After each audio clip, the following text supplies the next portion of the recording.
from a defabricated garden shed in Rockland County, New York, USA. This is Stand Up with Pete Dominic. On today's episode, a look back at simpler times in America when we all just had typhoid. And now, the podcast host whose healthy, lean physique ensures his bout with typhoid is like a day at the beach, Pete Dominic! That is right. Hello, and welcome to the beginning of your favorite podcast, folks. At least I hope I'm your favorite. We are your favorite. It's me in a solar-powered shed.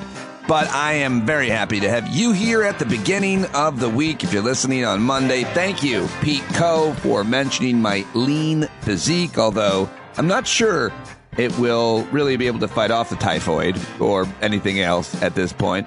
But I am flattered, and I am mostly flattered that you're listening. I have an awesome two guests joining me today for very good reasons. First, I've got Kris Brown, who is the president of Brady United, which is an anti-gun violence organization, one of the biggest in the country, and everybody's favorite constitutional law scholar from Georgia State University, the recently infected with COVID, Eric Segall, but not slowing him down. He was kind enough to join me, and we had a wonderful, fascinating conversation, as always. I love learning from Eric Segall, and folks love when he joins us. Well, most of you do, at least. If you don't, let me know, and I'll pass it along to him. Kris Brown, Eric Segall, both joining me here on Stand Up today, where each and every weekday I talk to two brilliant people about important issues and help understand them better so that we can live without apathy and hopefully with some kind of action. That's what we want to do, and I thank you for being a part of our community. If you're new to the podcast, welcome. If you are a new subscriber, welcome. If you aren't, well, what the hell are you waiting for? StandUpWithPete.com right now. StandUpWithPete.com. Go sign up for as little as $5, and I will see you at our hangouts on Thursday nights on the Discord platform anytime. Thank you to everybody who came out this weekend, this Saturday night in Connecticut. I did shows with Christian Finnegan, Ophira Eisenberg, and it's always great to see Joe in Connecticut, who I've hung out with many times. Great guy, great friend, Joe Liotta. Hi, Joe, and everybody else that joined me. Penny came all the way down about an hour away, even though her poor little chihuahua has diabetes, and she left him or her, I forget, Penny, there. But anyway, great to see you guys and everybody else. Thank you very much. Can't name everybody that came. But the shows were great, and I love Christian Finnegan, Ophira Eisenberg. I hope you had an awesome weekend if you're listening on Monday. We're here smack in the middle of June, where the days continue to get longer, and take advantage of that. Go for a walk at 7 p.m. at night. That's my thing right now. I'm trying to be cognizant and recognize that the days are getting longer and do something with that. People always complain. We always complain when the days get shorter, and yet when they get longer, maybe we don't change anything. So I'm trying to be cognizant and get out there at night and do stuff. Eat outside on the deck and go for walks and so on and so forth. Okay. Well, over the weekend, two things I just want to mention really quickly. Those douchebags, Nazis from the Patriot Front group, got arrested in their cargo van. You know, they tried to crash a Pride event in Idaho using their patented U-Haul box truck transport system.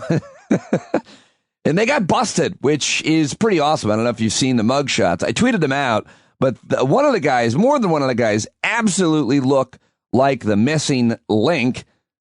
I mean, clearly some of these guys' parents were directly related. Now, I don't like to make fun of people's appearance, but if you're a white supremacist, I'm not going to hold back. So 31 Patriot Front members accused of planning a riot at a gay pride event, for which there were many over the weekend. So most of the events across the country took place without issue, and we can be happy about that. Of course, June is Gay Pride Month. And also just wanted to mention the major development, which is why I invited Kris Brown to join me, out of the U.S. Senate, where there might be an agreement on some important legislation on guns. That's right. The U.S. Senate, where legislation goes to die, may just have an agreement on something that could make a difference. Senate negotiators announced framework deal on bipartisan gun package, NBC News. The deal, negotiated by Senator Chris Murphy and John Cornyn, could be the most significant federal action on gun violence in nearly 3 decades. Key senators announced a framework agreement on Sunday, making a breakthrough on a collection of measures to combat gun violence, including red flag laws and enhanced background checks on gun buyers. Unlike the series of gun bills authored by Democrats that passed the House last week, the Senate deal has a better chance of becoming law because it has support from key Republicans who wield effective veto power over gun legislation in the Senate because of the stupid, arcane, undemocratic 60-vote filibuster rule, which Kris Brown mentions. The joint statement backing the deal, signed by 10 Democrats and 10 Republicans. The agreement also establishes a more rigorous process for background checks on people between 18 and 21 with an enhanced review that includes contacting state and local law enforcement for criminal records that could be disqualifying and to appropriate state organizations for mental health information that could affect the decision. The proposal also seeks to clarify ambiguities over who must register as a federally licensed firearm dealer for the purposes of conducting background checks, increases mental health resources, improves school safety and support for students, and helps ensure dangerous criminals and those who are adjudicated as mentally ill can't purchase weapons. Most importantly, they said, our plan saves lives while also protecting the constitutional rights of law-abiding Americans. And there's more, folks. There's more to it. I talk with Kris Brown about it right now. Coming up, though, you're going to love my conversation with Eric Segall. But first, he is the president of Brady United, bradyunited.org, at Brady Buzz on Twitter. She's at Kris B_Brown on Twitter. She's the president there. I think I mentioned that. She's a well-established lawyer, veteran of the Gun Violence Prevention Network, who started a career on Capitol Hill, working for a congressman, advocating background checks on federally licensed gun laws and other anti-gun violence provisions. And she's a powerful, brilliant woman who I'm very excited agreed to sit down with me last minute. That's the value of the show. It's the guests that I can get and hopefully the interviews and questions that I ask, so much of which comes from you. Can't do it without your support. Very happy Kris joined me late Sunday night. I think you're going to like this conversation. It's good news, folks. Here we go. This is a very kind and generous person who has probably not slept much in the last 48 hours as she's communicated, I'm guessing, with senators, as she's doing cable news hits and television network interviews and all kinds of interviews.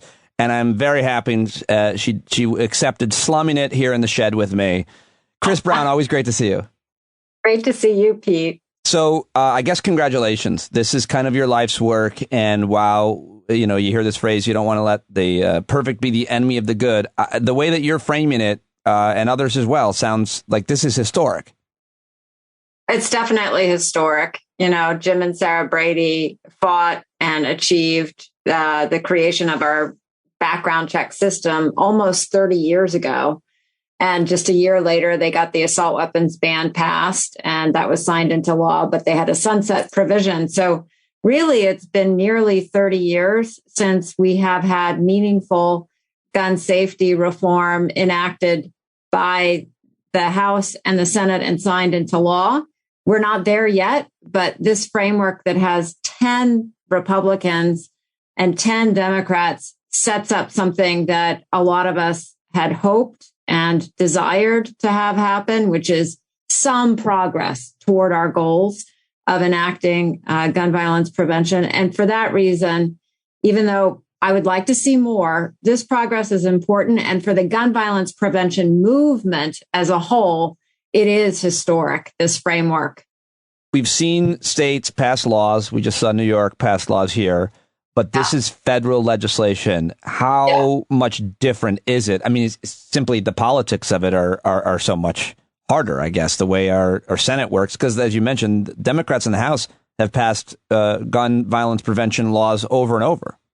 Right. They have. And the difference really is the filibuster in the Senate. So the Democrats and Republicans that had voted on the Brady law expansion that passed the House of Representatives, if something passes by a simple majority, it moves out of the House of Representatives. That's how it works. That's not so in the Senate. A simple majority is not enough because there's a cloture requirement. And basically that means you have to get 60 votes. It's really a supermajority. And so for 10 Republicans to be signing off on that framework is really signaling there is the potential to get something out of the Senate. Then that goes back to the House as a package. The House passes it, and then it goes to President Biden. And for that reason, it really is quite an important framework announced today, because it means if the legislation is consistent with the framework, that there would be theoretically enough votes for this legislation to get out of the Senate, which again has not happened in nearly 30 years. How likely is the legislation to be consistent with the framework? You know how this stuff is made. You're trying really hard to get it made the way that you'd like to see it, so that it actually works to save lives. So how likely is it? I think it's pretty likely. It's pretty unusual to have this kind of public announcement with the 10 Democrats and 10 Republicans who are signing their names to this. I'd be a little bit more worried if the framework wasn't fairly specific about what's in and also what's out. I'd love for there to be an assault weapons ban in there. I'd love for there to be a high capacity magazine restriction and other things. To get here, they've had to enunciate pretty clearly the kinds of policy objectives that are in here. Now, the work of legislative counsel, a job none of us would envy at this moment, will be required. But I know there is pretty strong alignment around those who signed on this about the vision for what this legislation will look like. Why now? What happened? You're a strategist. You've been trying to make something small or big happen for a long time. Why now? You know, I just think Americans are so tired, Pete. They're so tired of having one mass shooting, one horrific tragedy followed by the next. And after Uvalde in particular, I have not seen the kind of outpouring that I have experienced, that Brady has experienced. We had over 1 million visitors to our website within an 8-hour period. It crashed and we had to put it back. Because everyone knows one fundamental truth here, which is a good guy with a gun is not the answer to a bad guy with a gun. If that were true, we wouldn't have had 19 law enforcement officers outside while the bad guy with a gun took down innocent children and educators. And it's horrific that this is where we are as a country, and people are demanding change. And that's honestly, the difference is that the gun violence prevention movement year after year after year after year has been growing and changing and addressing what we see and really working to come up with solutions that work. The NRA, the National Rifle Association, is using the same talking points that they've used for 30 years after one mass tragedy after the other. People are tired of thoughts and prayers. To something like this. And they're tired of hearing that the answer to gun violence in their children's schools is to arm teachers, or we have to think about the doors. I mean, it's just ridiculous. And I think that the other important thing here is Brady is a bipartisan organization, always have been, always will be.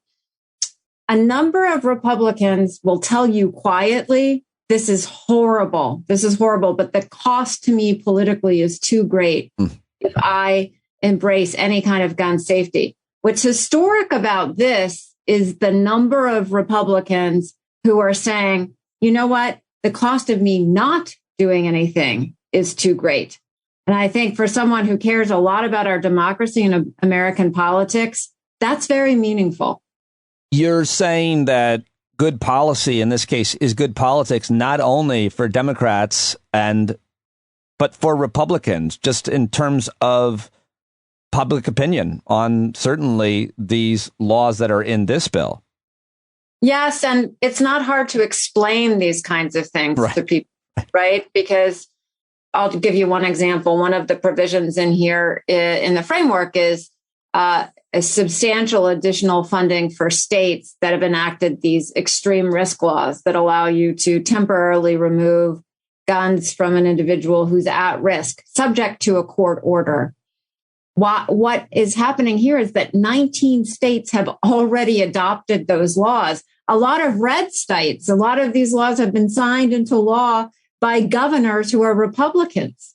And so we're seeing the shift happen. And it's not, therefore, it's hard for a member of the United States Senate who's a Republican to say, well, okay, I'm willing to provide funding to those states that have adopted those red flag laws, those extreme risk laws, to ensure that they're implemented in the best way so that they actually can save lives. So I think there's a lot here that's happened as a movement to incubate these changes in the state, which makes it easier to act at the federal level. And the uniformity that provides, Pete, is huge because the strongest state law right now is victim to the weakest. Yes. That's why federal action is so important. Because the strongest state law might be bordering a state with a weaker state law, and you can drive across state lines with guns. Correct.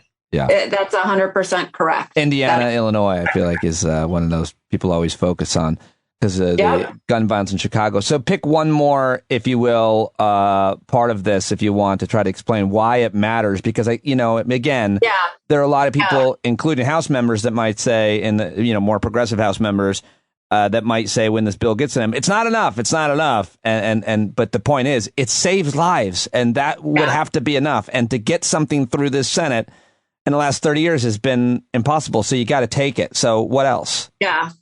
Well, I also say to that, we can't let perfect be the enemy of the good. And so we really do want to see changes that we know will save lives. And I know that this package will save lives. I will always want more, but this is a really important first step. And you'll continue to fight for more, of course. Yeah, absolutely. So one other example, Pete, is the boyfriend loophole. What is that? That is the loophole that under federal law says that if your abuser is not married to you, then there is no right of removal of firearms from that abusive situation, right? If you are married to your abuser under federal law, that abuser can become a prohibited purchaser if they're a convicted domestic abuser, and their firearms, they're a prohibited purchaser. Their firearms are removed and they're a prohibited purchaser. They can't go buy more firearms. This framework says whether you are married or you're not married, you are potentially, if you're subject to a domestic violence protection order, you will be on the prohibited purchaser list. Why is that so important? Because many states have sought to close the boyfriend loophole. But if you're in one of those states that has, and your abuser knows that the state next door has not closed the boyfriend loophole, what do you think they do? They go over to the next state, they get the firearm, and they come back, and they're potentially ending your life. And this is not a hypothetical. Right. This happens because we have failed to address this with one federal standard. This is very, very important because we have record numbers, especially women, but not solely women, of Americans who are dying at the hands of an intimate partner. And it should not matter whether they are married to their killer or not. Right. Not a hypothetical. Yeah, that's what I was going to say. Exactly. Kris, congratulations to you and everybody at Brady. And if you want to learn more about what this bill does and support them, bradyunited.org. Kris Brown, always a pleasure having you joining me here on short notice on this historic evening. And here's to hoping it passes out of the Senate and goes to the House. There's still a long way to go, but I sleep better knowing you're on the case to usher it through. Thank you. Thank you so much, Pete. Thanks for having me. I appreciate it. All right, there she goes, Kris Brown. Don't be lazy. Go over on Twitter and tweet her and thank her. @BradyBuzz is the organization's Twitter handle, but she is @KrisB_Brown.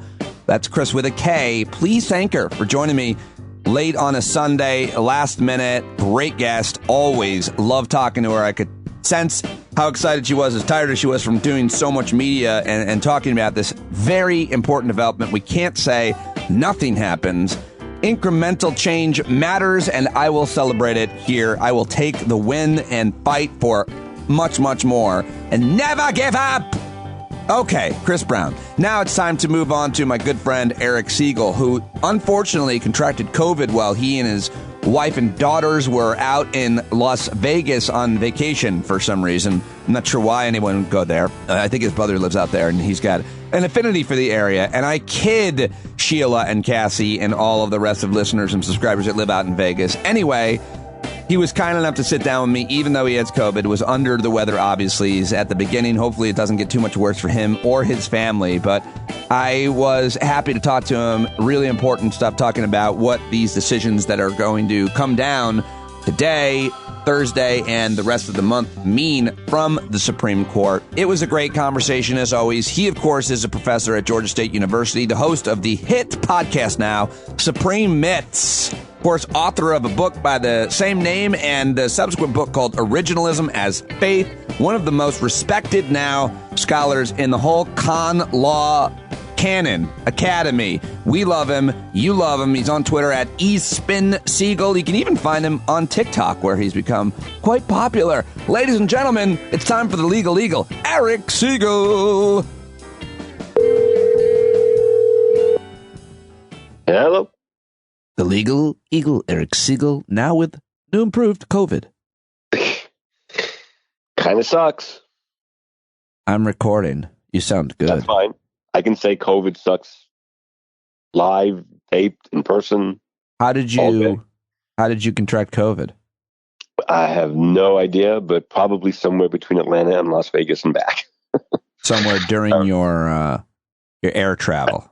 I think the family debauchery. Can there be family debauchery? It's an interesting question, isn't it? What do you mean? I'm teasing. I don't know. We went to shows and stuff, and we waited on lines and planes, and no one on the airplane was masked except for us. We were masked both directions. But almost nobody else. Almost nobody else was. Lynn's sister got it first, and I think she passed it on to us. But maybe we passed it on to her. Who knows? We just don't know. But the legal part of this, I did tweet about this from the plane, not coming back, but going over. Maybe it was in between. And that, okay, I don't know anything about masks and germs and viruses and COVIDs and airplanes. I don't.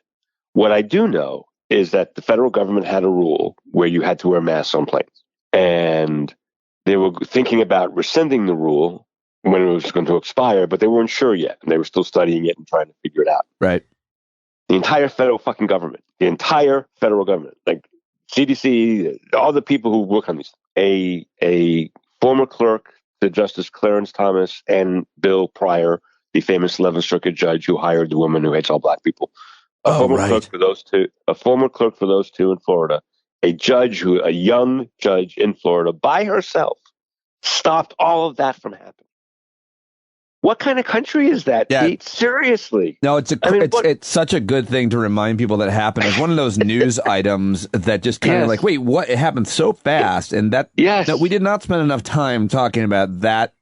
And it's hard to believe that can happen. I still don't understand how that could possibly work. How could one federal judge...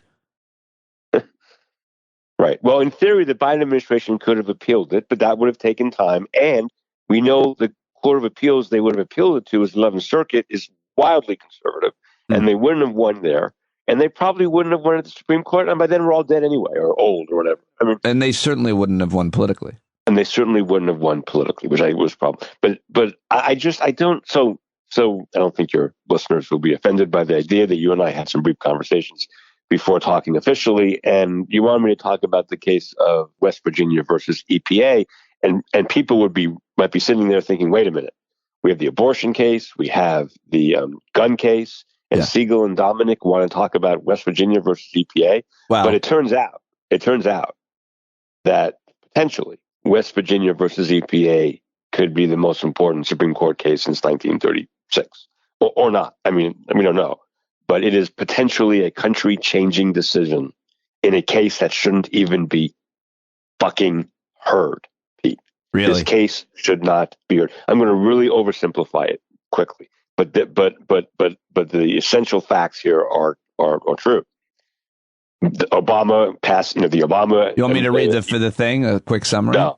The Obama EPA decides to do something about climate change that's very dramatic, and the details don't matter. And Congress has given the EPA enormous discretion to figure out what to do about the environment because, Pete, Congress can't do it. Okay. Now, the other side is going to argue if anyone in the federal government is going to regulate the environment, it should be Congress. But what they're really saying is we know that if the Congress can't delegate that power to the EPA, it won't get done. Yeah. And big companies, that's what's really happening there. So anyway, Obama, who was kind of green, throws out this rule. A court strikes it down. That so far we have a case. Then Trump comes in, though, and says we're not using that liberal rule, and he puts in his own rule, which does nothing and no one's complaining about. In other words, that rule that Trump put in, that's not part of this litigation, because when Trump left, Biden rescinded that rule. And now here's the key point: the Biden administration has said the EPA is not going to implement the old rule again. Right. It's going to have different rules. That's what we call moot. That's what we call there's no case or controversy. We have no rule we're arguing about. There's no rule in effect to even debate. But the moneyed interests behind Barrett, Gorsuch, and Kavanaugh, and the whole push towards deregulation of the American economy by the executive branch, is pushing this decision to basically, and this is how one of the people links you sent me said it, but it's exactly right. They don't care about the old rule because the Biden administration is not going to use the old rule. What they care about is hamstringing EPA in the future. Yeah. That's not how we run our court system here, Pete. Well, I can't go into court and say someday in the next 2 years, the state of Georgia may or may not pass a law about abortion I don't like, so I'm going to challenge it now. No, that's not how it works. There has to be a law, a rule, an injury. No one's been injured by this rule. It's never gone into effect. It's crazy. It's just nuts. And just to remind your listeners, I said this before. I'm not saying this to boast. I'm saying this because it was obvious. 2016, November 15th or so, a week after the election, I write a blog post that says, what's the Supreme Court going to care about in the future under Trump administration? And this is before the judges were put in. And I said, of course, abortion and guns and stuff. But the big issue is deregulation. That's right. They're gonna put us back to 1928. I remember that because I've covered it. You didn't believe me. Huh? You didn't believe me fully. Well, I think I did on deregulation. No. Can they do that? Your question was, can they do that? And I said, yes. And you said, will it be easy? I said, it'll be hard. But it's likely going to happen unless we change the Supreme Court. Be this with death, retirement, or something. I don't know. I've just talked to so many experts over the years on regulations and knowing what those regulations mean. But in this case, just real quick, and we can move on. But this is just the idea that the Clean Air Act, Congress constitutionally authorizes the Environmental Protection Agency to issue significant rules, including those capable of reshaping the nation's electricity grids and unilaterally decarbonizing virtually any sector of the economy without any limits on what the agency can require. Well, a couple things. First, when they do that, then the companies affected can sue. That's the first thing. They haven't done that yet. There is, in this case, in the context of this case, there is no active rule that is being used. So now that's the first point. Second point, Pete, our country has 330 million people? I don't know. Over 300 million, more guns than people, but still 300 million people or something. Yeah. 50 states, geographic areas that are vast. And as you have covered over the years, as well as anybody, and an issue I have neglected over the years, but you have correctly mocked me for, the biggest issue facing us is not abortion, it's not guns, it's climate change. And does anyone really expect Congress to be able to regulate climate change in an efficient way that takes into account, all the various concerns, including economic prosperity, by the way? It's not just about climate change. It's how to deal with climate change in a way, that is as economically painless as possible. And that Congress has been delegating those kinds of issues to the federal government since 1930. And there's no other way to run this country. There is no... They've been delegating those issues to the federal government agencies who are charged with regulating, in this case, pollution. And Yeah. And that's true. And by the way, it goes back to the Constitution. So one of the biggest issues, Nick Bagley and Julian Mortensen are law professors at Michigan. Mm-hmm. Julian's been on my podcast. He's great. They're both great. They wrote, I mentioned this before on your pod. They wrote like a 100-page law review article, which was really a mini book because it's 100 pages. That's like a mini book on the history of deregulation and Congress giving federal agencies power to do things. One of the biggest issues about the Constitution was taxes and who was going to collect taxes. The people, the rich people in the colonies who founded our country were very worried about the federal government coming in to collect taxes, really worried about it, and in various different ways. And right after the Constitution was passed, the federal government created agencies to deal with those kinds of issues, and no one thought it was unconstitutional. I'm not saying it was popular. I'm not saying it was. And so anyway, they did this. They came at it from an originalism perspective, and they proved beyond any fucking doubt that the idea of delegating huge amounts of authority to executive agencies existed in 1789. So there's no reason to revisit that issue today. That's the originalist take. But I have a different take. Even if the history wasn't that, even if we didn't have that clear history, it doesn't matter. In 1789, there were 13 states all on the East Coast with however many, people. Maybe in that kind of country, maybe you can have a legislature do everything. Although I don't think so, because they didn't think so. But that doesn't matter. It's not our country. I mean, if Congress were to take climate change seriously, Pete, could they do anything else? Could they do anything else? Yeah. Would they have time for anything else? If they were really going to take it seriously. If they were really going to take climate change seriously. Well, of course they could. I mean, what do you mean? No, they couldn't. It's too complicated. It's too hard. It's not too complicated. It's too hard. You could pass comprehensive climate change regulations. You're going to have congressmen voting on what are the right amounts of emissions that should come out of cars. I see what you're saying, but I mean, no, they pass certain types of laws, and then the agencies. But these people want to say they can't do that. Well, that's the point of this case. This case wants to end that practice. Right. They want to make it so Congress has to figure out how many particles of this or that can go into the atmosphere. And first of all, Congress is not qualified to do that. That's the first thing. Second of all, no, they don't have the time to do that, Pete. Think about every sector of the economy. They're going to regulate coal mines in Virginia and airplanes flying across land and automobiles and factories and all. No, they're not. Right. That's what the EPA does. That's the point. And this is not about. So this is the big lie. Here's my big lie for this issue. Mm-hmm. They say, in fact, in the amicus brief, the friend of the court brief, on the side of West Virginia, on the side of those who want to stop all this, they say it's about separation of powers, meaning if Congress wants to do this, it has to do it itself. It's not allowed to delegate it to the executive branch. Pete, that's not what it's about. That's not what it's about. Because what they're going to say next is Congress can't do this because of Commerce Clause powers or whatever. They don't. You've said this so well on your show throughout the years. They don't want business to be regulated. Period. Full stop. This is just the first step of that strategy. Now, it might if they win this step, they may not need a second step, depending on what Congress does and doesn't do. Yeah. But that's the real goal. It's not to transfer power from the president back to Congress. It's to stop the regulation. And then, as you've said throughout the years, in factories, people will die. Yeah. It's not a bold statement. Right. People die.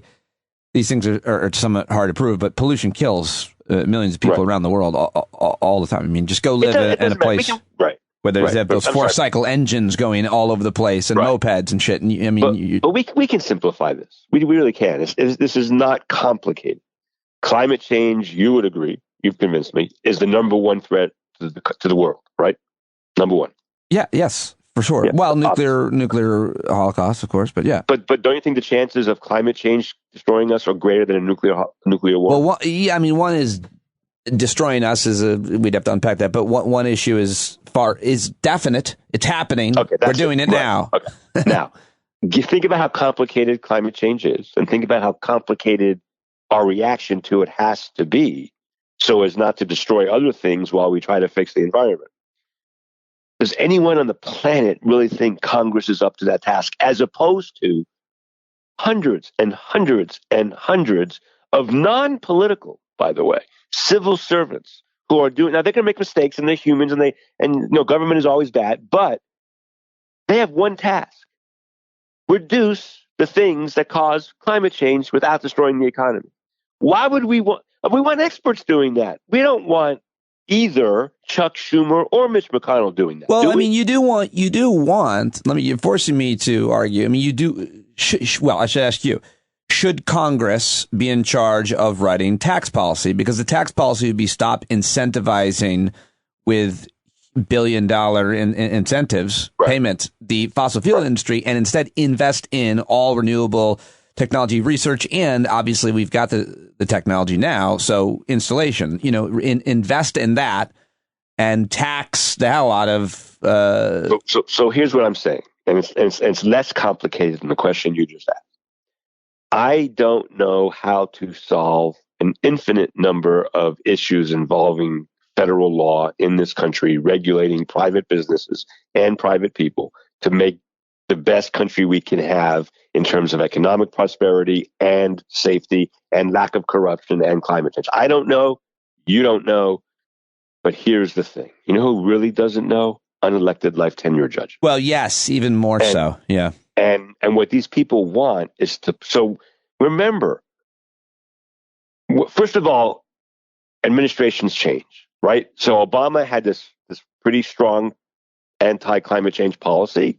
Trump comes in, he changes it. That's his prerogative. He was president. He gets to do what he wants. He loses. Biden comes in, he changes. Congress changes hands. Congress can always repeal the authority it gives to agencies.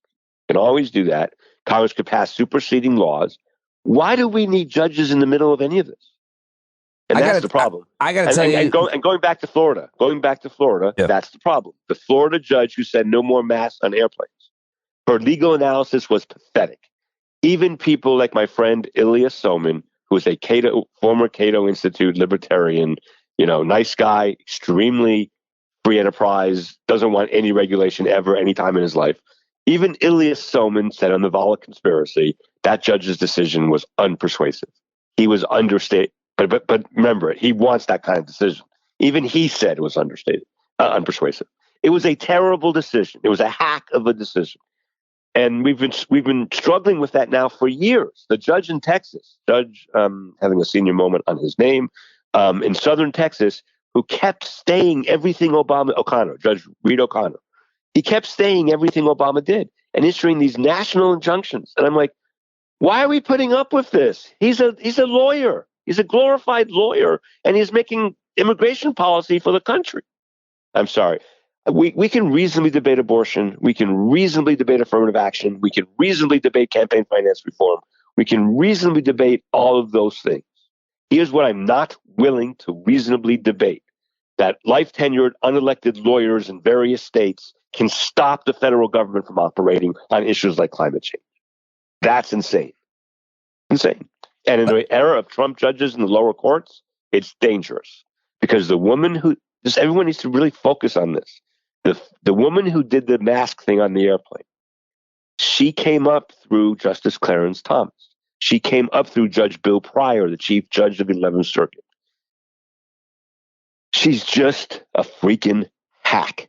Yeah. And that's all she did. She made a political decision because she believes, like Thomas and Pryor, that people should be left alone in basically the libertarian state. Now, if people want to vote that way, that's fine.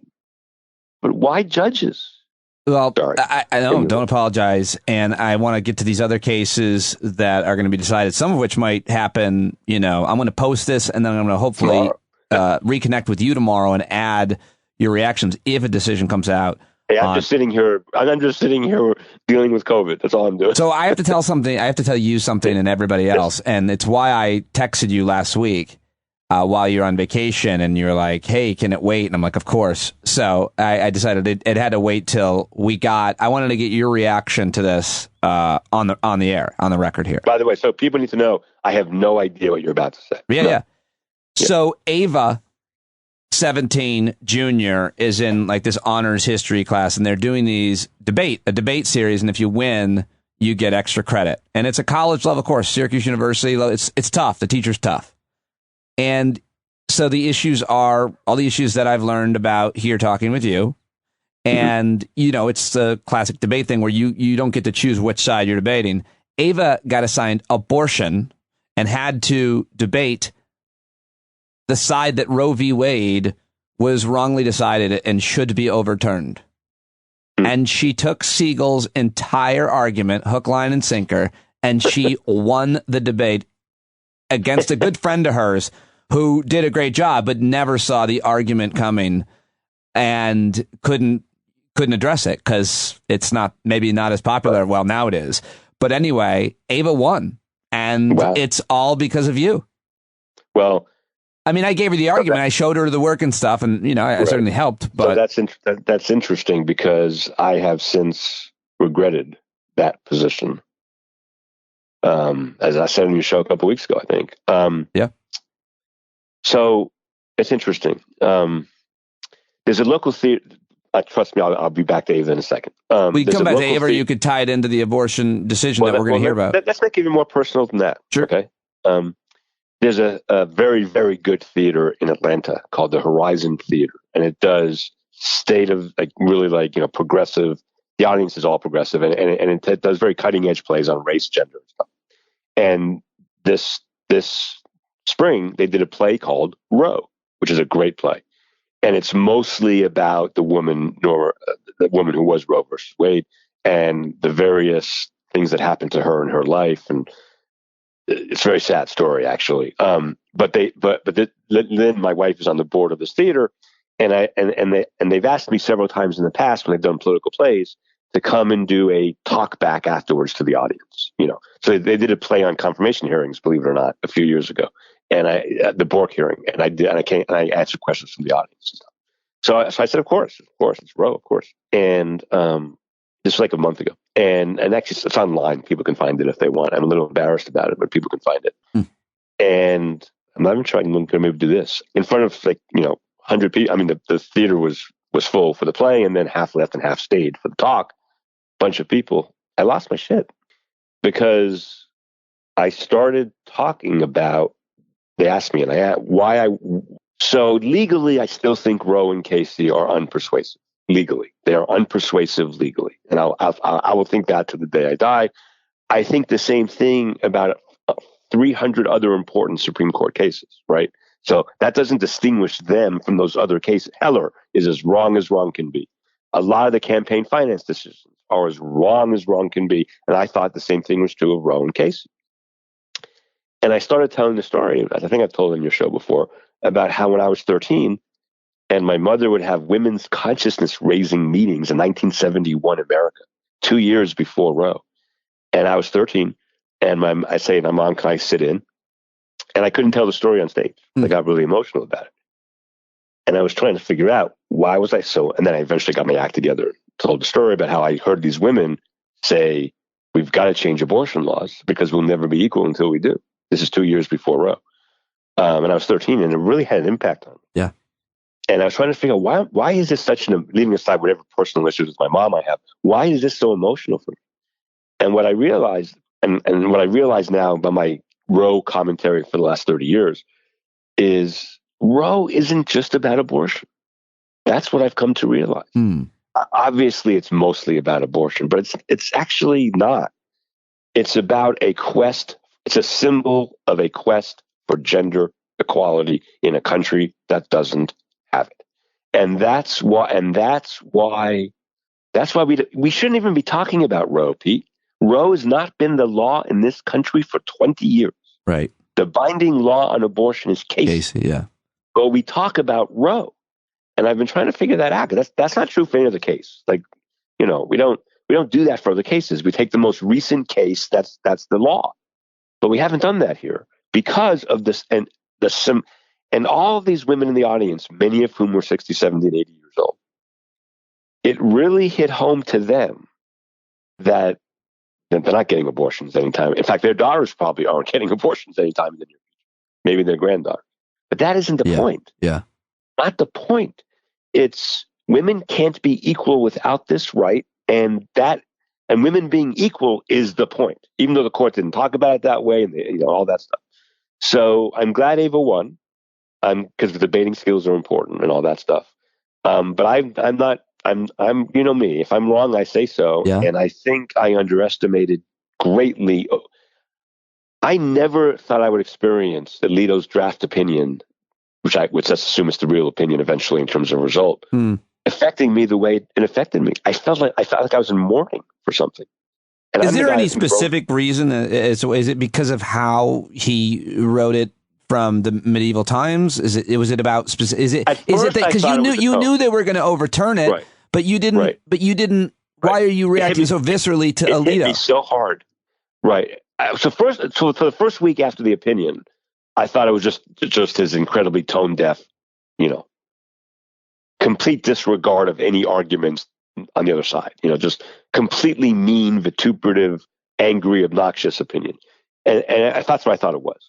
And I did my podcast, your show, I did some other podcasts too, where that's what I thought was going on. But the more I thought about it, I realized, no, that wasn't it. It was the sentence, the line that, Roe versus Wade was wrong the day it was decided and is hereby reversed. And by the way, wrong the day it was decided is a phrase taken from Justice Kennedy's opinion in a case called Lawrence versus Texas, where they overturned a case from Georgia which upheld a law banning private same-sex relations among gay people in the privacy of their houses. That case, Bowers versus Hardwick, was a stain on the Supreme Court. And Kennedy always wanted to reverse it, and eventually he did. And he said Bowers was wrong the day it was decided. Alito is not mocking, but Alito is he is mocking. He's mocking Kennedy by saying, right. The finality of Roe's hereby reversed, that's what hit me. It wasn't, the tone is just Alito being a dick, and we all know he's the biggest dick around. But like the end of abortion rights, like, I guess, I don't know. It's just, I wasn't expecting it to hit me that way. And that's my fault. My bad. I should have, but I didn't. And I still think it would be better if legislatures protected these rights. I still think Roe and Casey are wrong.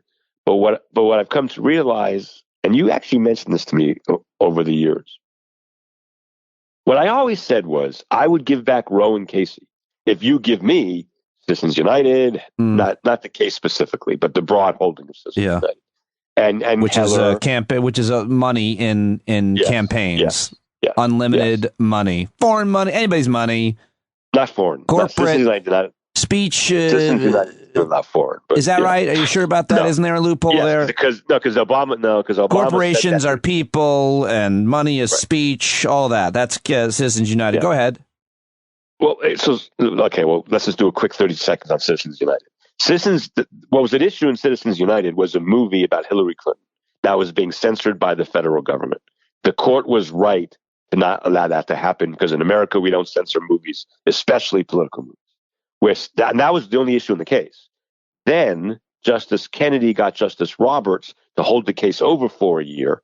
And they instead of just holding that this was a movie, it wasn't writing a check to a camp. This was not a case. Citizens United was not a case about donations or expenditures on behalf of candidates. Right. It was about a movie. All they had to decide.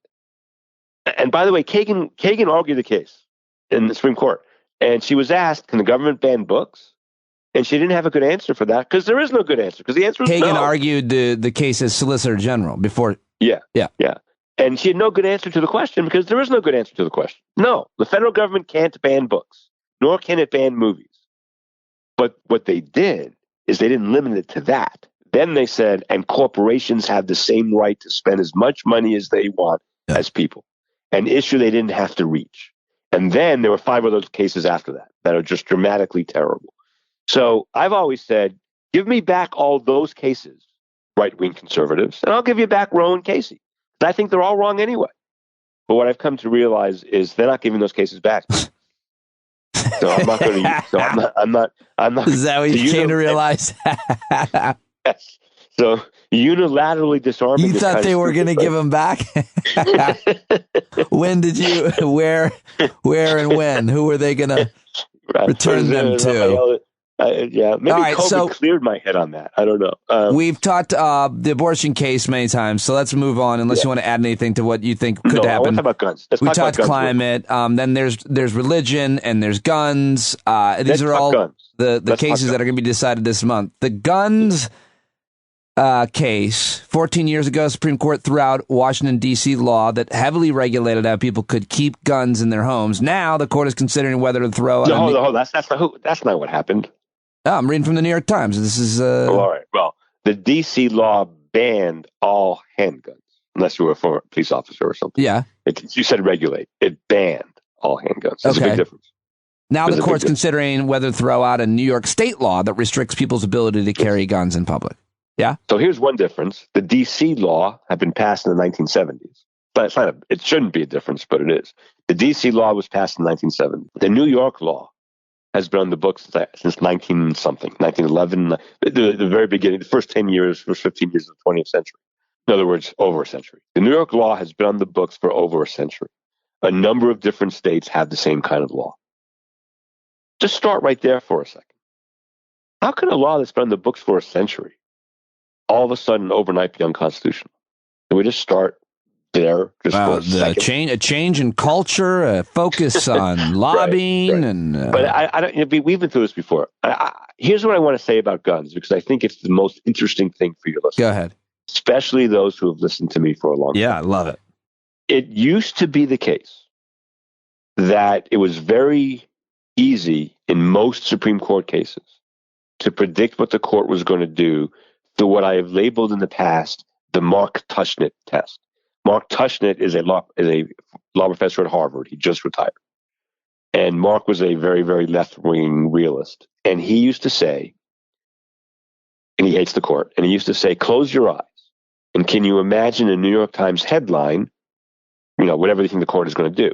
And if you can't imagine that headline, the court's not going to do it. And that's true 98% of the time. His point was the court goes from left of center to right of center to center, but never too far off. The court stays in that safe ground, left of center to right of center. And I was thinking about that test this week, because how can the court issue a strong pro-gun ruling in the wake of these tragedies? Like, can we really close our eyes and imagine a headline from New York Times tomorrow? Supreme Court issues big Second Amendment decision, throws out New York law, and puts many of the laws in jeopardy. Maybe. But if that's true, that's a change. In other words, that'll show us this court is really off the rails. Pete, there's a reason the Supreme Court has not issued a gun decision since 2010 of any significance. Why? Because there's been gun violence in the news since 2010 in ways that would make them embarrassed to do so. Right. I mean, you're so sure of that. Well, it turns out that Justice Kennedy was the one who was so sure of that, not me. Because two things about Justice Kennedy, who joined the Heller majority. He was in the 5-4 Heller majority. However, we now know from Joan Biscott, who was supposed to be on my podcast this week, and I had to cancel, and I'm really mad about that. Yeah. But we now know from Joan, CNN, Supreme Court reporter, that Kennedy basically said to Scalia, you'll get my vote, but only if you put in a very important paragraph. This is the most important paragraph in all of the Heller.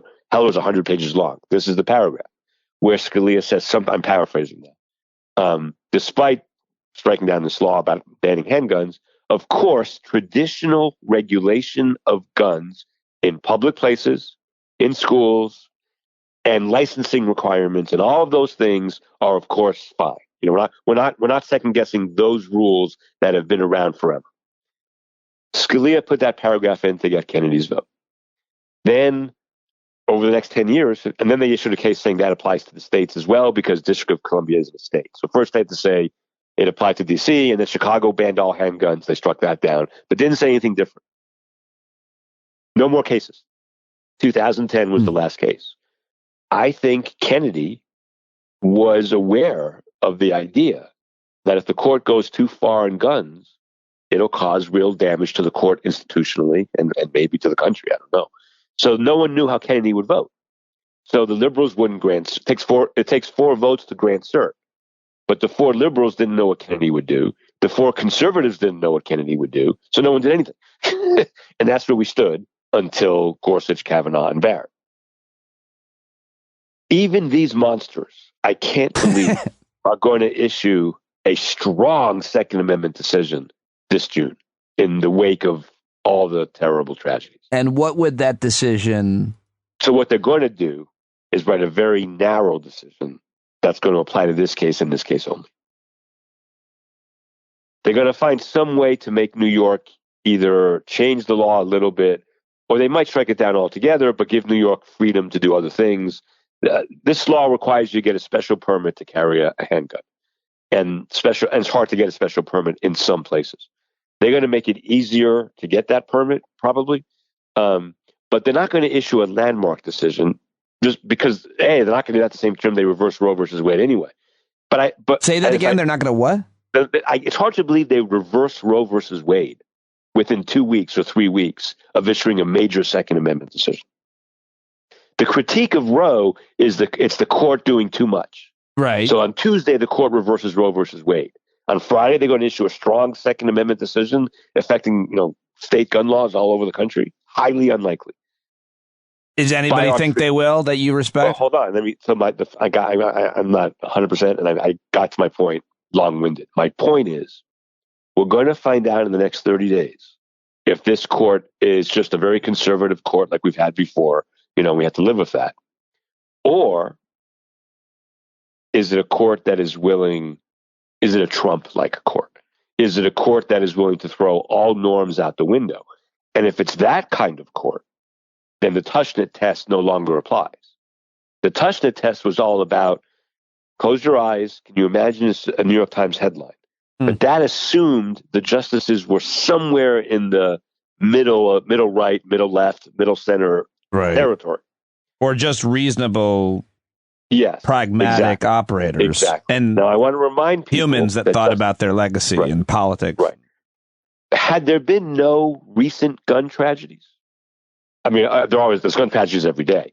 Had there been no recent, big public gun tragedies, maybe they would have done that, and maybe they still will.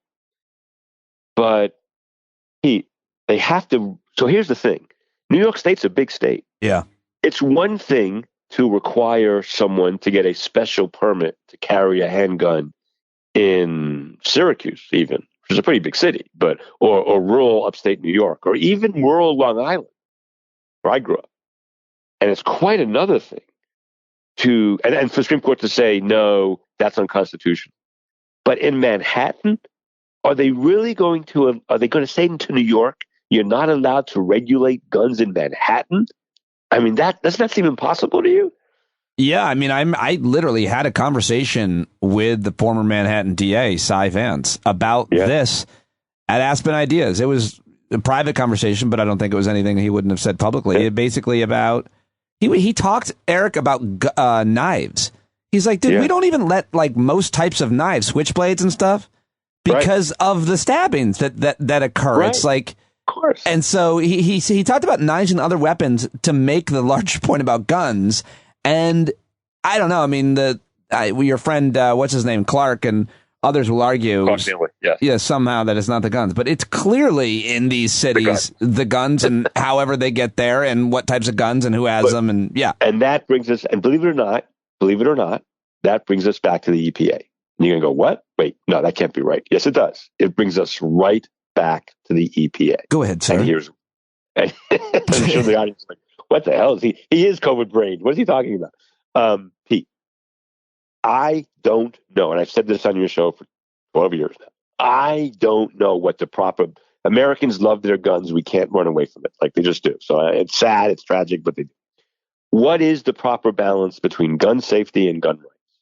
Well, I don't know the answer to that question because I'm not an expert on gun control. But here's what I do know. What the proper balance should be in Times Square is not the same balance as in upstate rural New York. It's just not. And then the question becomes, who gets to decide? And the reason you're saying this is because this law would affect the entire state of New York. Yes, it's a state law. It's not, and you're saying there should be separate laws for rural and urban areas? I'm saying New York gets to decide for New York. Yeah, sorry. Yes, I'm glad you cleared that up.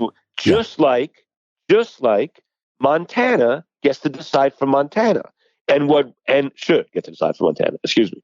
And just like I don't want judges deciding which branch of federal government is better equipped to deal with climate change, I don't want federal judge to second guess state legislatures or city councils, because in D.C. and Chicago, these were city councils passing handgun laws, not state.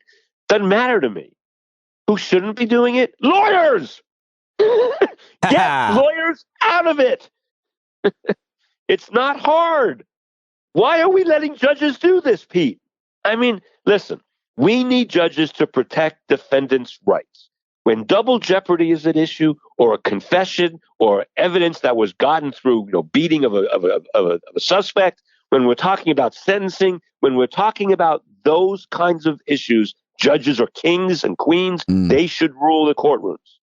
When we're talking about the balance between gun safety and gun rights in Montana, New York, Arkansas, Sarasota, San Francisco, we want national rules from Justice Kavanaugh? Are you kidding me? Like, I can't even talk about it rationally. It's so dumb. And no other country in the world does it that way. I mean, it's just so sad. Pete, look, Atlanta has needs about guns that are so different than 100 miles outside of Atlanta. It's difficult. It's complex. Justice Kavanaugh doesn't know anything about that, and the same is true. So Justice Roberts made that point in the New York case, actually. Roberts was concerned about Manhattan. He really was. He was like, although he was concerned in the other direction. He was like, well, maybe people need more guns in Manhattan. Oh, really? Because the threat is great. It doesn't matter whether he's right or wrong about that. The point he was making is, he made it several times, is what works in Manhattan may be very different than what works in upstate New York. And who should make those decisions? New York legislature. You would think. And then if the people don't like it, what can they do? Vote him out. By voting out Justice Kavanaugh. See how far that gets you. I mean, Pete, we really are in a situation here. So I've done a lot of reading in my career about the 1930s. And this is what formed some of my views. You've done a lot of reading about the 1930s America, or what? About how apoplectic FDR, his administrators, and many liberals and progressives were in 1933 and 32 and 34 during the Great Depression, when the court kept striking down New Deal laws, which is why FDR threatened to pack the court. That crisis was a crisis of the economy, obviously, the Great Depression. And FDR wanted to solve it a certain way, and the court said, no, you can't do that. And people went crazy. And they said, why would we ever let judges second guess these decisions? Like, it doesn't make any sense. Well, today our crises are climate change, I think gender equality, I think LGBTQ equality, and guns. And voting? Other than and voting, of course. Yeah, that's really depressing. I know. That's why you left it out. You've beat that drum so hard for so long. But some of your listeners absolutely have guns, and some of your listeners feel about gun rights in certain ways. And I want to say to them, this is my strongest point. 43 states protect gun rights in their own constitutions, which means the Georgia legislature, for example, can't pass various gun laws without running into, the Constitution, the state constitutions giving of gun rights to people. 43 states. Congress doesn't pass gun legislation. They're going to do something stupid now that doesn't mean anything, but no one's worried. No one's really worried about Congress getting in the business. So why is this should be a state issue? Let Montana decide its own gun policy and let New York decide its own gun policy. Obviously.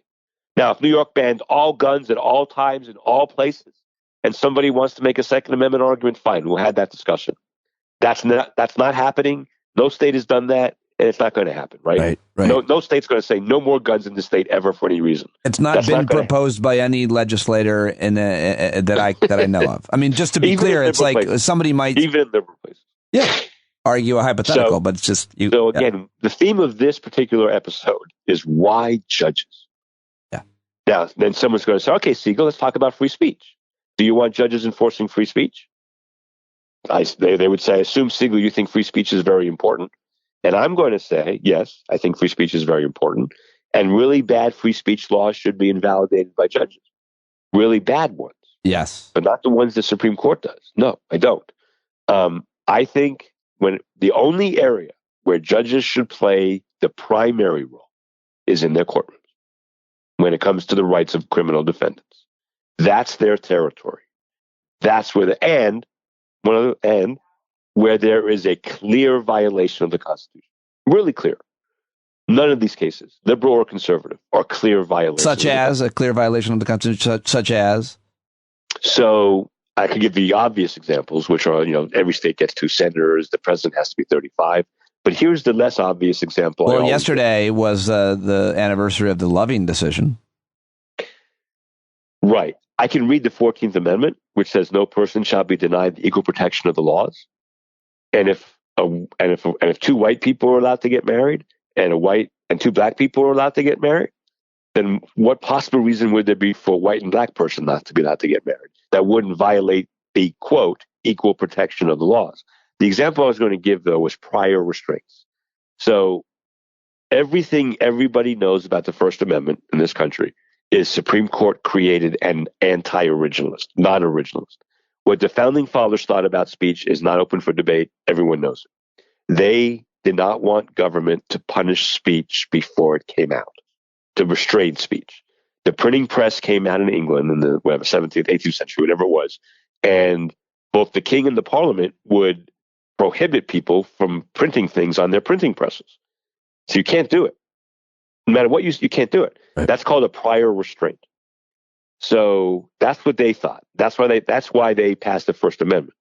They had no problem with punishing speech once it was out, such that, Pete, in the late 19th century, blasphemy laws were still constitutional. Right. That's so fascinating. Pete, in 1800, our founding fathers passed the Alien and Sedition Act, which could put you in jail for political speech. You know what it couldn't do?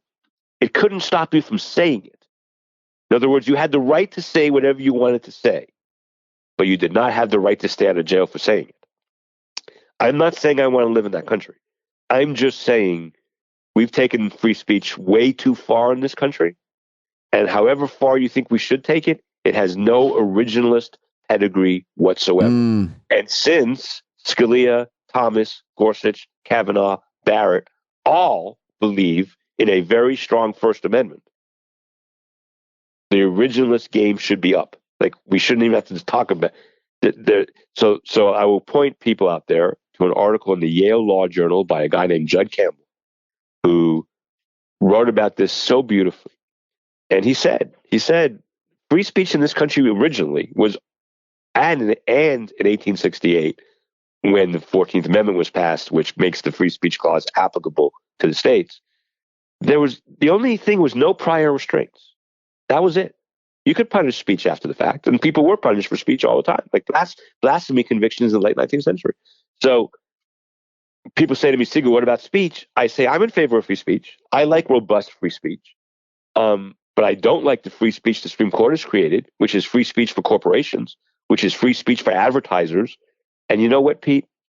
When reporters and lawyers challenged part of the National Security Act, which allows the government to wiretap international phone calls. It has to be international, but allows them to wiretap international phone calls. And they got a warrant from the FISA court, which no one ever knew, which they never said no to. And so lawyers and reporters challenged it, saying, wait a minute, the government might be listening into my phone calls with my clients in Europe or Russia or wherever. Well, you know what the court said there? No standing. You know why they said no standing? Because they didn't want to resolve the case. Because free speech in times of dissent doesn't get protected by the Supreme Court very often. So the 1950s, when the government went after communists, so-called communists, the court didn't stop that, Pete. The court stopped it 5 years later when the government stopped doing it. But in 1919, Eugene Debs was arrested for handing out leaflets. That's all he did. All Eugene Debs did, all he did was hand out peacefully anti-World War I. That right. And he was thrown in jail for that. Wow. So they were good leaflets too. They were righteous. our free speech in this country is mostly for the rich and powerful. There have been some exceptions. The Warren Court did some good free speech for the NAACP. But over the course of American history, the Supreme Court protects railroads and corporations and banks and rich people, and very rarely protects political dissenters unless there's no risk. So a guy wore a jacket to a courthouse and said, "Fuck the draft." Probably the most famous Supreme Court First Amendment case, called Cohn versus California. All he did was walk into a courthouse with the phrase "fuck the draft" on his jacket. And he was arrested for it. It violated California law. And the Supreme Court threw it out and said, you can't arrest somebody for, having a jacket that says "fuck the." Who cares? It was what was that thing Melania had on the back of her jacket? I don't care, do you? Something like that? Anyway, the theme of this show is what the right wing, what the right wing wants today from the Supreme Court, more than anything else, more than abortion, affirmative action, or anything else, is they want the Supreme Court to stop the government from regulating the economy, which is exactly what the right wing wanted in 1930. Yes. I'm glad you keep coming back to that theme. It's such an important drum to beat. Do you have time for the religion cases, or should we not? Sure. There's one, I think. I thought there were two cases that had to deal with religion. Sorry. Well, I care about the Maine case. Sure, I can talk about that. It's so awful. The Maine law? So this is Maine's problem. Maine wants all of its children to be able to attend public schools, right? That's what Maine wants. The problem is Maine is a very rural state, and a lot of towns don't have enough kids and teachers really to have a public school. That's a big problem. Think about it. Like, what do you do with that? Your kids could drive an hour to a public school, but that's not a good solution, right? So Maine decided that it would fund private schools, kind of like charter schools, to help in those rural areas. But Maine also said, and if you want to start a school, we'll help fund that. But you can't obviously teach religion, right? It's a public school, right? Seem obvious to you, Pete? Does that seem obvious to you? You've told me over the years, and I was pretty sure before I ever talked to you, because I grew up and there was the church school and there was our school. We called it the church school. That's the church school. That's where they learn church. And I would have to go there once a week, and then I stopped going there when I turned 13. But there was a difference then, and I understood why, I think. Yeah. Well, the idea is our tax dollars shouldn't have to fund religious schools. Our tax dollars shouldn't have to fund that, because the First Amendment says that there shall be no establishment of religion. And we know what Madison and Jefferson thought about this. Tax dollars shouldn't be used to spend on religion. They just shouldn't be. Anyway, so Maine says we'll subsidize these private schools, but not if they teach religion. And the Supreme Court is going to hold they have to do it anyway. And because they've already done that. That they have to do what? That they have to allow religious schools to be funded? They either have to fund all schools, religious, all private schools.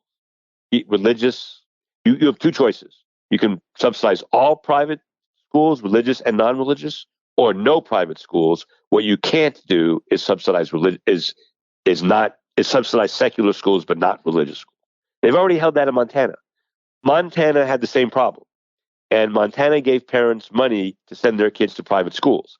But Montana did not give parents money to send their kid to religious schools, because that's giving tax dollars to religious schools. And the Supreme Court struck that down a couple of years ago, and they're going to strike this down. So Maine's rule is we'll subsidize your private school, but only if it's non-religious, and the Supreme Court's going to strike that down. And that is incomprehensibly evil and bad and wrong. It just is. It's using... Yeah. It's just wrong. Now, the reason this is so personal... this is personal to me. Go ahead. Because when I spent 4 years at the Department of Justice, I argued a case in California that is the flip side of this.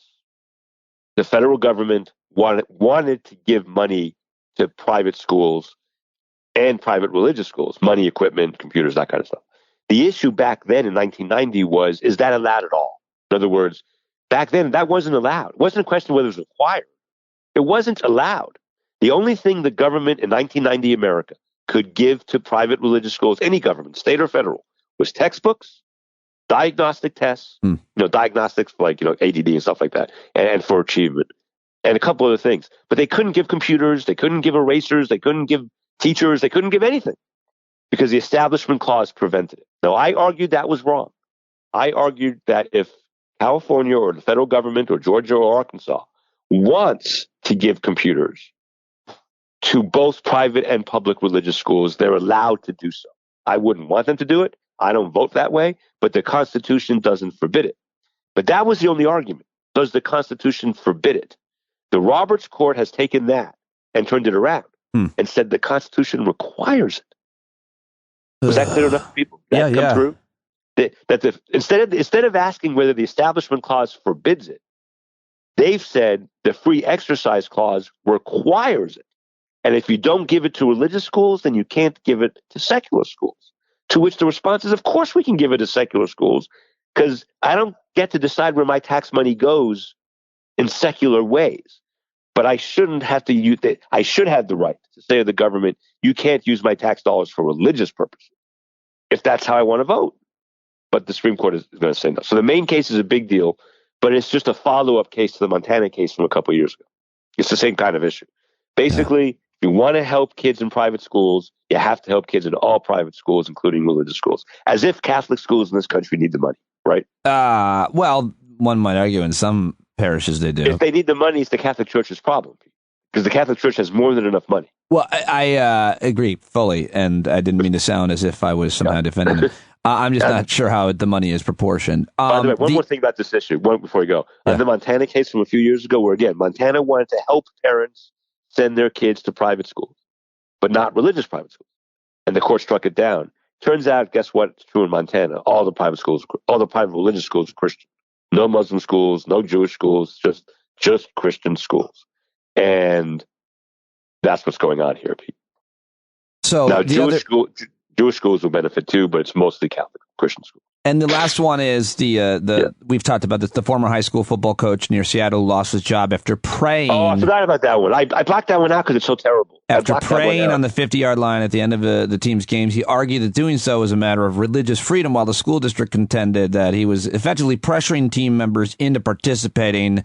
And you and I talked about that at length, but what do you want to say in anticipation of that decision? That may actually be tomorrow. That may be this week. It wouldn't surprise me if that case comes out this week. This football coach is effectively a turd pellet. But by the way, just so people understand, he's no longer. So he was in Washington State. He was a football coach who wanted to pray after games. Now, I have no problem, Pete. You shouldn't either, and the law should allow this. If he wins a football game and he wants to go back to his office, even on school grounds, and pray, or if he wants to go to the end of the end zone for 8 seconds and do a cross or whatever, I don't know what religion he was, but okay, that's fine. That's not what he was doing. He went to the 50-yard line. He made a big show of it. Players would come around and pray with him. Players from the other team would come around and pray with him. They asked him to stop. He wouldn't do so.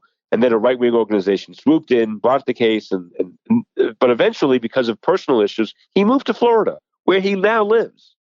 He's no longer doing any of that because he's no longer employed by that school district. Why is the Supreme Court hearing this case? Because no damage can be done to the man because he's no longer there. But just to be clear, you're saying that they should be hearing the case. But just to be clear, someone else could do a similar thing and bring a similar case. No, I'm saying they shouldn't be hearing this case. I know, but if they didn't hear this case, somebody else would do the same thing and recreate the case. The rule right now in America, the current rule on prayer in school in America comes from 2 cases from the early 1960s, where the court said no teacher-led prayer or no school-led prayer in public schools.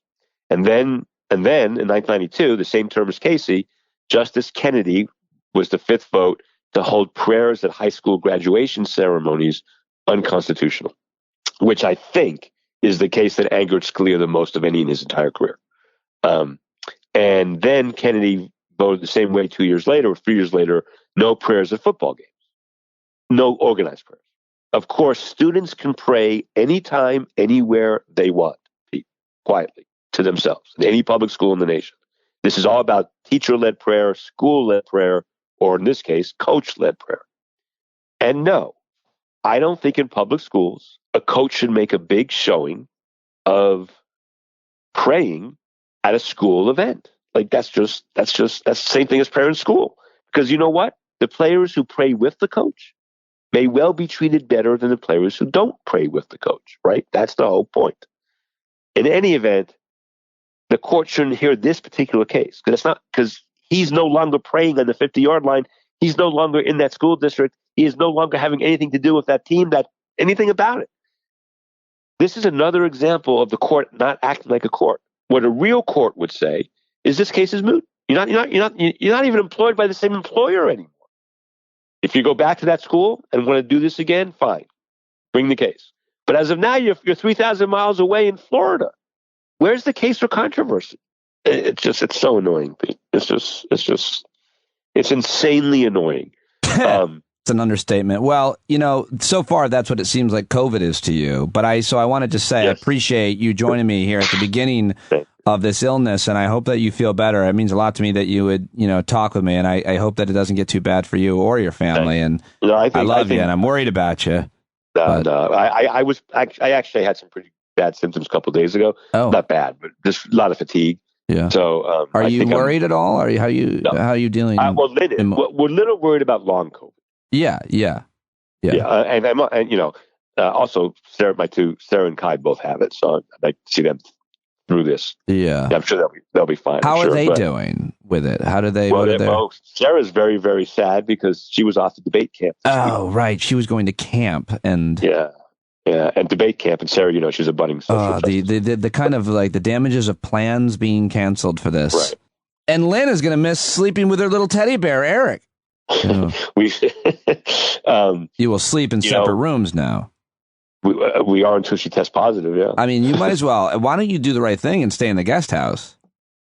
If I had a guest house, I would stay in the guest house. Yeah. Did you not see that coming? You should have seen that joke coming when I'm not on my game today. When anybody started talking about quarantining, you should have seen that joke coming.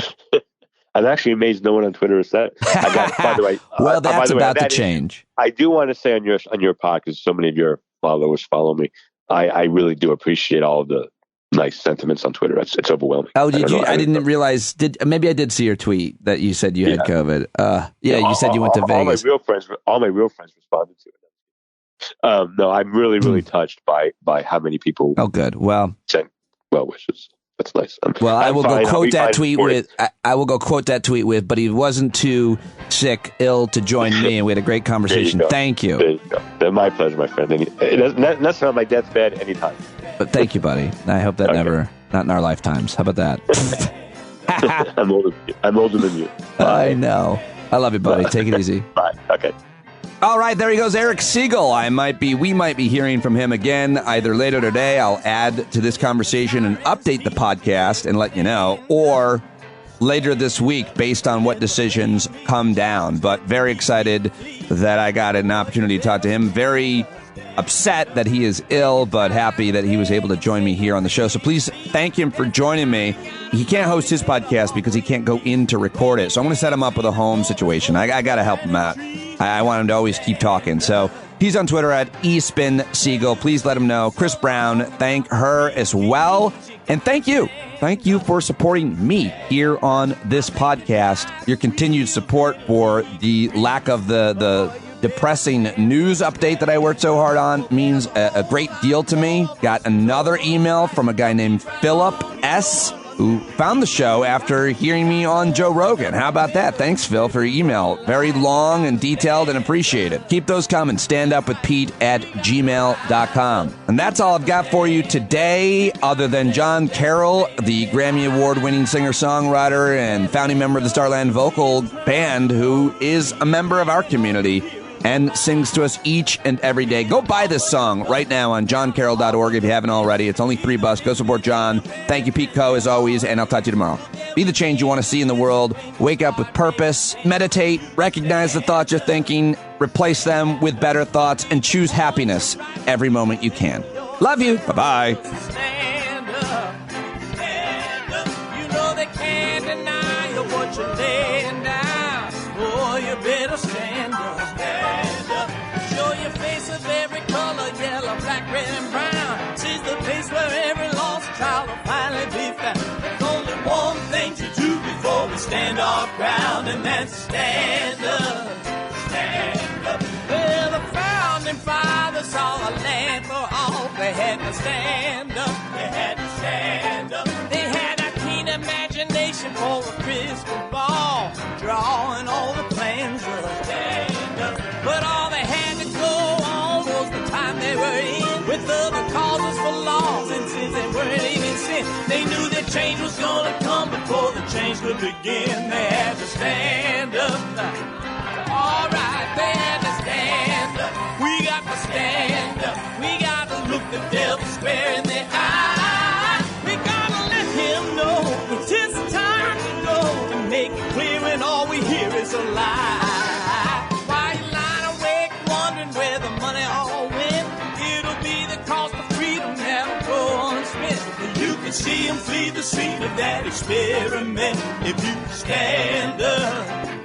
All right, we got to speak up, we got to reach up and raise your voice in every way you know how. Don't be toes up, you got to show up. Ain't no better time to do it but now. No need to pledge allegiance to no wanton tribe. Rise up, show obedience to the voice inside, and listen well and it'll tell you not to run and hide. It says stand up.